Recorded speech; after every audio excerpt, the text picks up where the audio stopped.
안녕하세요. 시험을 바꾼 시간 시바시 국어의 이현호 선생님입니다. 여러분 반갑습니다. 오늘은 입시 이야기입니다. 그 중에서 학생부의 큰 틀에 대해서 이야기를 하려고 합니다. 고등학교에 입학하는 예비 고1 학생 학부모님께서 꼭 알아야 하는 학종 학생부의 모든 것에 대해서 제가 핵심만 간단하게 요약해서 알려드리도록 하겠습니다. 우리가 처음 입시를 치르는 과정에서 요즘 입시가 워낙에 복잡하다 보니까 용어 자체가 너무 다양해서 헷갈리시는 분들이 참 많으실 겁니다. 그런 여러분들을 위해서 이것 정도는 꼭 알아야 하는 것을 제가 오늘 정리해 드릴 텐데, 이것만 알고 올라가셔도 여러분들이 고등학교에 올라가서 학생부를 준비하는 데 있어서 굉장히 큰 도움을 받으실 겁니다. 집중해서 끝까지 시청해 주세요. 자, 그럼 지금부터 시작하도록 하겠습니다. Let's get it! 1학년, 2학년, 3학년 학생부가 적히는데 학생부 기록을 한 학기만 날려도 6분의 1이 날아가게 됩니다. 그 소중한 기회를 여러분들이 100% 활용하기 위해서는 3월에 입학해서부터 여러분들이 학생부에 적힐 활동을 고려하면서 미리부터 활동을 한다면 한 학기가 지났을 때 여러분들이 원하는 방향으로 학생부가 이미 쓰여진 상태가 되어 있을 수 있습니다. 대한민국에서 대입은 매우 중요한 위치를 차지하고 있기 때문에 많은 학생들이 좋은 학교를 합격하기 위해서 사교육 입시 컨설팅을 받는데요. 수백만 원씩 컨설팅 비용을 지불하는 것보다 미리미리 내가 학생부에 어떤 내용이 적혀야 하는가를 알고 입학을 했을 때 여러분들은 훨씬 더 좋은 결과를 얻을 수 있습니다. 이번 영상에서는 제가 여러분들이 고등학교 학생부에서 알아야 하는 핵심을 간단하게 말씀드릴 테니까 이 내용을 딱 알고 3월부터 하나하나 대비를 해 나가신다면 여러분들은 분명히 학생부가 다른 학생들보다 훨씬 더 수월하게 잘 대비를 하실 수 있을 겁니다. 이것은 제가 장담해요. 그러면 고등학교 학생부에는 어떤 내용들이 적히는가? 실제로 적히는 항목들은 굉장히 다양합니다. 여러분들의 인적사항, 출결사항, 수상경력, 창의적 체험활동, 세부능력 및 특기사항, 행동특성 및 종합의견 등이 있습니다. 이 중에서 여러분들이 꼭 알고 있어야 하는 것들은 출결사항, 비교과 활동의 대부분 적히는 창의적 체험활동, 그리고 교과 활동과 관련된 세부능력 및 특기사항입니다. 이 세 가지가 가장 큰 부분이라고 생각하시면 됩니다. 왜냐하면 이런 것들이 대학에서 반영되어 평가되는 가장 중요한 요소이기 때문이에요. 우선 제가 고등학교 학생부가 어떻게 생겼는지 보여드리겠습니다. 짠! 이렇게 생겼습니다. 여기 인적 사항에서 우리가 반드시 체크해야 하는 것이 출결 사항인데요. 이 출결 사항에서 입학사정관들이 평가하는 것은 성실도와 공동체 규칙 준수입니다. 당연하잖아요. 고등학교도 제대로 안 나갔는데 좋은 학생일 리가 없잖아요.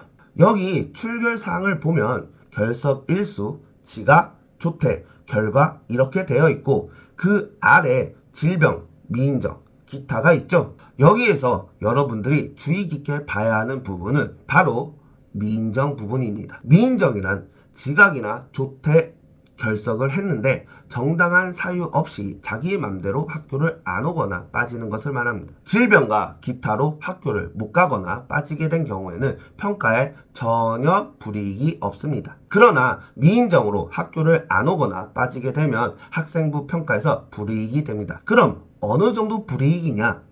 쉽게 산술적으로 생각하면 미인정 한 개당 학생부 원래 내신 등급에서 0.2등급이 플러스 된다고 생각하시면 됩니다. 예를 들어 2등급 내신을 받은 학생이 미인정이 하나 기록되면 2.2등급, 미인정이 2개 기록되면 2.4등급 이렇게 늘어난다고 생각하시면 됩니다. 다음으로는 창의적 체험활동입니다.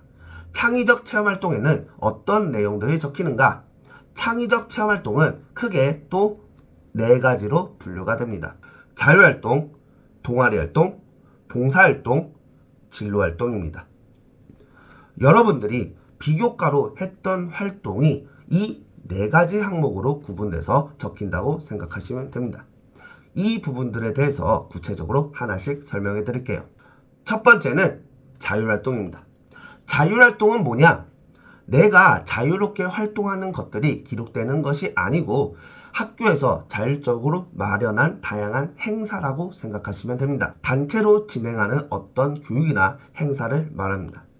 또한 여러분들의 학생회 활동이나 학급 임원 활동 이런 것들이 자율활동에 기록된다고 보면 됩니다. 학교에서 하는 행사들이 어떤 것들이 있습니까? 체육대회, 다양한 학술제, 과학의 날 행사, 흡연 예방교육, 인권에 대한 다양한 교육들이 있죠. 이런 다양한 교육들을 진행하는데 이런 것들이 자율활동으로 적힌다고 생각을 하시면 됩니다. 그러면 자율활동은 학교에서 다 공통적으로 하는 거니까 이건 내가 신경을 안 써도 되겠군 이라고 생각을 하시는 분들도 계신데 그렇게 생각하는 대부분의 학생들의 자율활동이 전교생이 복붙한 내용 그대로 들어갑니다. 그렇게 되면 여러분들의 소중한 자율활동 내용이 대학에서 봤을 때는 별 의미 없는 자료가 돼요. 그래서 이 자율활동을 할 때에도 공통적으로 학교 내에서 진행을 하지만 내가 특별히 여기에서 어필할 수 있는 것들이 어떤 게 있을까? 라는 관점에서 앞으로 자율활동을 했을 때 조금 더 잘 기록이 될 수 있습니다. 두 번째는 동아리입니다. 동아리는 여러분들도 중학교 때 다 해봤죠? 근데 지금까지는 어땠나요? 그냥 관심 분야, 취미, 놀러 가는 것, 친구들이랑 친목을 도모하는 것 이런 거였다면 앞으로는 동아리에서 하는 활동 하나하나가 입시에도 영향을 줄 수 있을 것이다. 내가 이 동아리 활동을 통해서 어떤 능력을 어필할 수 있겠구나 라는 생각을 가지고 동아리 활동을 하는 것이 매우 중요합니다. 이 동아리 활동을 통해서 여러분들이 가장 쉽게 어필할 수 있는 것은 뭐냐면 나의 관심사와 진로에 관련된 부분들을 어필할 수 있어요. 나는 이런 쪽의 진로를 희망하고 있어서 이 동아리에 들어갔고 이런 활동을 했습니다. 라는 것들을 어필할 수가 있고요. 그리고 동아리는 단체 활동이니까 이 조직생활에서 내가 문제가 되었을 때 이런 역량을 발휘할 수 있습니다. 라는 걸 어필할 수도 있고 어떤 특정 과목이나 학문에 대해서 내가 깊이 있게 탐구한 내용들을 보여줄 수도 있습니다. 동아리 활동을 통해서도 내 능력을 어필할 수가 있겠구나 라는 것들을 생각하면서 활동을 해야 합니다. 세 번째는 봉사활동입니다. 봉사활동도 중학교 때 했던 것과 똑같습니다.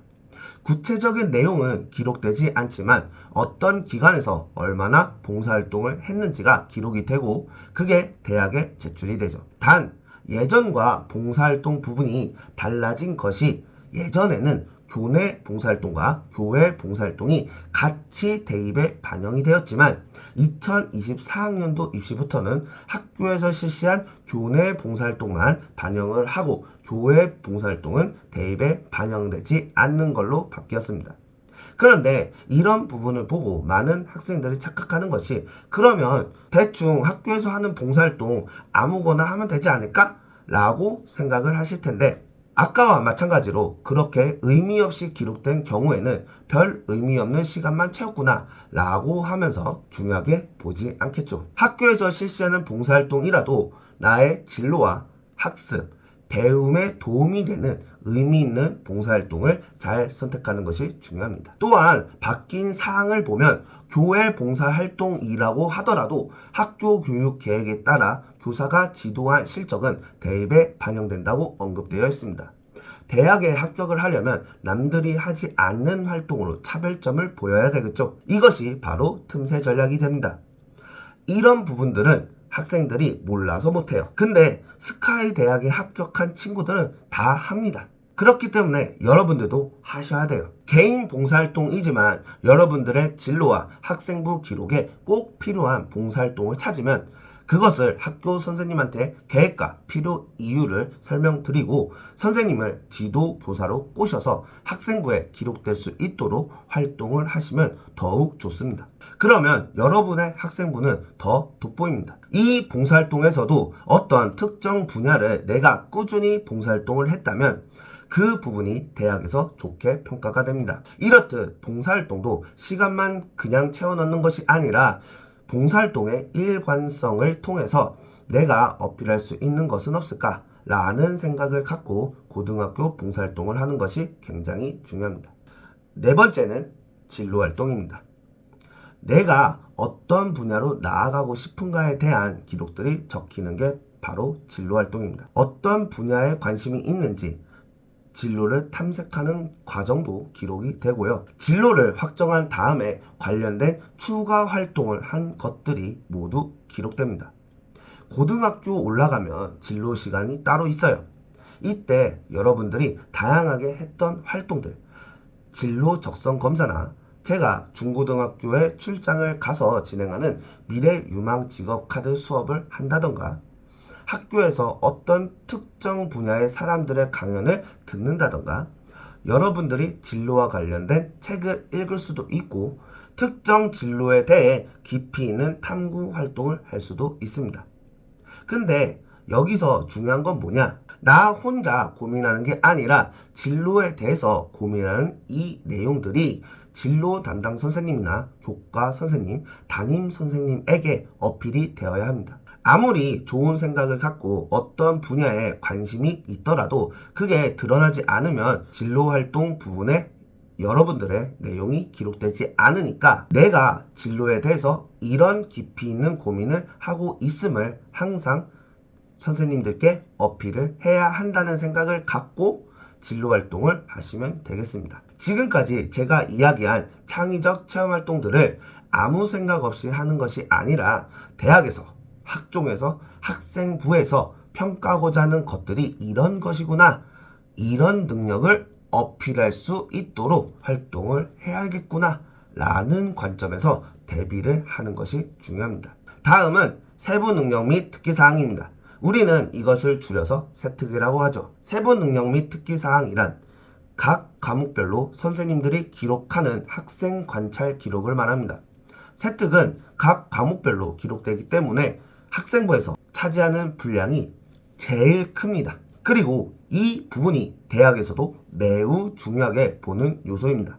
때문에 여러분들이 이 세특에 어떤 내용이 기록되는가를 학기 초부터 잘 대비하는 것이 정말 중요한데, 어떤 내용들이 기록되느냐, 여러분들의 수업 태도, 학습에 얼마나 적극적으로 임했는가, 발표 또는 수행평가, 조별과제, 보고서, 질문을 얼마나 잘하는가, 이런 내용들이 종합적으로 평가되어서 기록되는 게 세특입니다. 여러분들이 지금까지 혼자 자기주도 학습으로 공부를 해서 점수가 잘 나왔다? 이것도 물론 중요하지만 내가 이 과목의 성적을 잘 받기 위해서 깊이 있게 이 분야에 대해서 내가 관심을 갖고 탐구하기 위해 어떤 노력을 했는지에 대해서 선생님에게 보여줘야 합니다. 그래서 질문을 할 수도 있고요.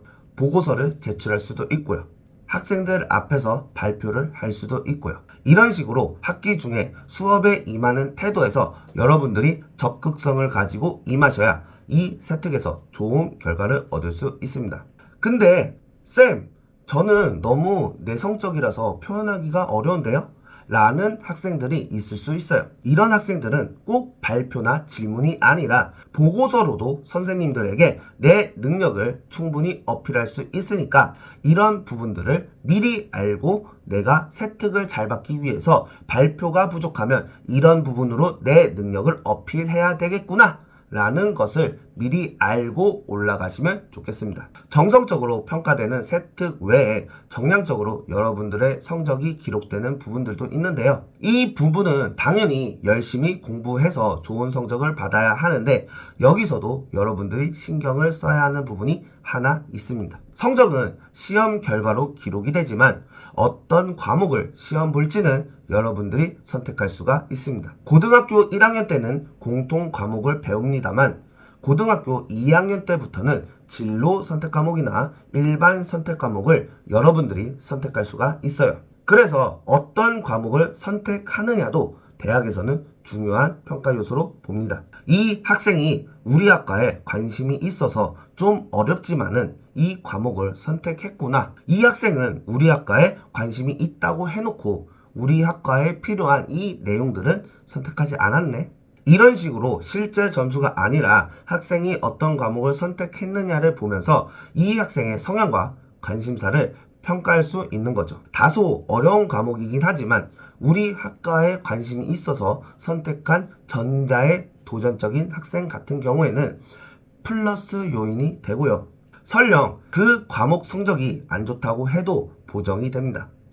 그래서 여러분들이 고등학교 2학년 올라갈 때 선택하는 과목들도 여러분들의 진로와 연관을 지어서 선택하는 것이 굉장히 중요하다는 것까지 알고 올라가시면 됩니다. 그리고 마지막으로 여러분들에게 꼭 설명해 드리고 싶은 부분이 있습니다. 바로 독서 활동입니다. 대학에서 독서 목록은 볼 수가 없어요. 하지만 세트 창의적 체험활동 과정에서의 독서 내용은 학생부에 기재도 할 수 있고 평가에서도 매우 중요하게 평가됩니다. 내가 어떤 진로를 탐색하기 위해서 어떤 책을 읽었고 이 책을 읽고 어떤 느낌을 받아서 나의 진로가 이렇게 확정되었습니다 를 진로활동에 적을 수 있겠죠. 동아리 활동을 하다가 조직 내 문제가 생겼어요. 저는 조직 내 갈등을 해결하기 위해서 이런 책을 읽어봤습니다 라는 내용을 쓸 수도 있죠. 또한 학교 수업을 듣다가 물리 과목을 공부하다가 운동 에너지 보존 법칙에 대해서 좀 더 깊이 탐구하기 위해서 이 책을 읽어봤습니다 라고도 쓸 수 있죠. 또는 자율활동 중에 학교에서 인권 교육을 받고 우리가 잘 모르고 있었던 노동권이 왜 중요한지에 대해서 나는 어떤 책을 통해서 추가 학습을 해봤습니다. 이런 것들을 다 할 수가 있다고요. 제가 하라는 것은 제발 좀 하세요. 이것도 안 해놓고 대학 떨어진 다음에 학교 탓, 선생님 탓, 학원 탓하지 말고요. 이 정도 노력도 안 하고 대학에 가려고 합니까? 대학이 만만합니까? 그건 도둑놈의 심보죠. 본인이 학종에서 떨어진 것은 다 여러분 탓입니다.